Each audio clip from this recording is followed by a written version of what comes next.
Hello friends नमस्कार जय जगन्नाथ मु मनुआ आपण मानक स्वागत करुच्ची आज आउ एक नुआ दमदार भिडियो आम कथा कि राज्यर विभिन्न विद्यालय मध्याह्न भोजन एमडीएम योजन नियोजित थिबा पाचिका एवं सहकारी कर्मचारी दरमा मुख्यमंत्री नवीन पट्टनायक वृद्धि करिसंती। केवल खुशी खुशी खुशी तो 2024 इलेक्शन को आखिर रखी नवीन पट्टनायक सी खबर ही दौरान। तो यही पाचिका सहायता दरमा केते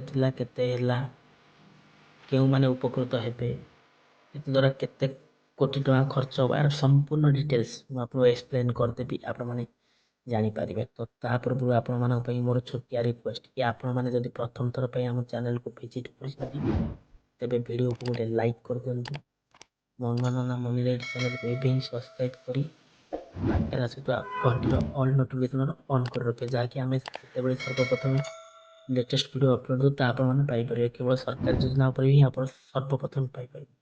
तो आ डेरी कहीं कर आम एमडीएम योजन जो पाचिका बा सहकारी दरमा वृद्धि कराई ता विषय हम डिटेल्स जानिबा। सो नेक्स्ट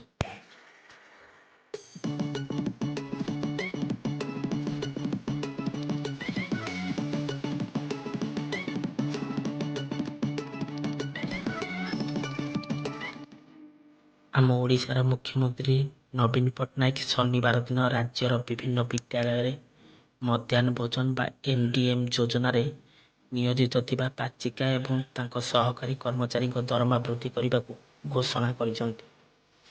पाचिका एवं सहायक दरमा 1400 टंका थिला बेले ताकू 2000 टंका को वृद्धि करा जायछि।